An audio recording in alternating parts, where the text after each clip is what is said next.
আজকে কিন্তু আমি নতুন একটা তরকারি রান্না করলাম। তরকারিটা পুরা রান্না দেখতে হলে পুরা ভিডিও দেখতে হবে।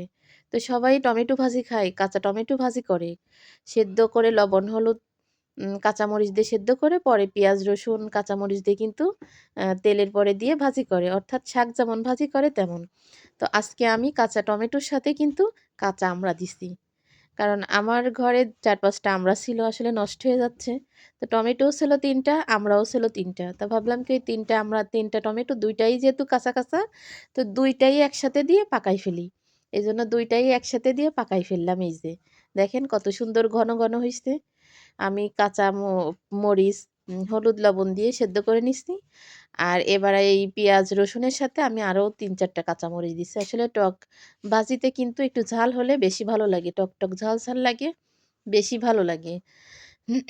আমি কিন্তু তেল কম দিছি। কারণ এটা যেহেতু ভাজি তো টক ভাজিতে বেশি তেল দিলে ভালো লাগে না। তেল কম দিছি মানে পরিমাণ মতো যতটুকু আমার প্রয়োজন ততটুকু দিছি। যাহোক কম দিছি এত কম দেইনি তারপরেও ফ্রাই প্যানে তো মেলানো জিনিস বোঝা যাচ্ছে না। তারপরে হয়তো অনেকেই খেয়াল করলে বুঝতে পারবেন যে একেবারে কম হয়নি। তো পেঁয়াজ রসুনটা যখন একদম একটু বাদামি কালার হয়ে যাবে তখনই আমি টমেটোটা দিয়ে মানে একদম শুকনা, শুকনা ভাজি করব। আসলে রাতের রান্নাটা কখনো দেখানো হয় না।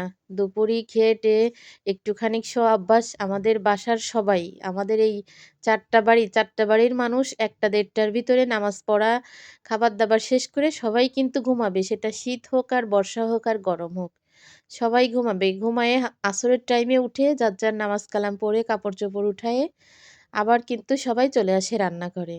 তো সবাই আসলে রান্না করার জন্য প্রস্তুতি নেয়। চা নাস্তা খেয়ে সবাই রান্না করে। তা আমার ওইভাবে রাতে আর ভিডিও করা হয় না। কারণ ছেলের পরীক্ষা চলতেছে। চা নাস্তা করে চলে যায় রান্নাঘরে। শীতের সময় তো রান্না করে বের হতে, হতে কিন্তু ওদিকে এশার আজান দিয়ে দেই। এশার আজান দিয়ে দিলে আমার বাসায় যে পিচ্চি হুজুর খায়, সে কিন্তু চলে আসে এশার আজানের সাথে, সাথে। এজন্য তাড়াহুড়া করে কিন্তু ভিডিওটা করা হয়নি। হয় না। তো আজকে ২ টাই আমি রাতে তরকারি রান্না করলাম। ২ টাই কিন্তু একটু মজার। এইজন্য আজকে ভিডিওটা আসলে আপনাদের দেখার একটু সুযোগ করে দিলাম। তো এটা হচ্ছে আমার কাঁচা টমেটো ভাজি হয়ে গেল। একদম একটু ঘন, ঘন করে মানে শুকনা, শুকনা ঘন, ঘন টাইপের করে আমি নামাই ফেলবো। অনেক মজা লাগে। খেয়ে দেখেন যখন দেখবেন যে ভাত খাইতে মন চাচ্ছে না বা তরকারি ভালো লাগতেছে না তখন এরকম কাঁচা টমেটো ভাজি করবেন।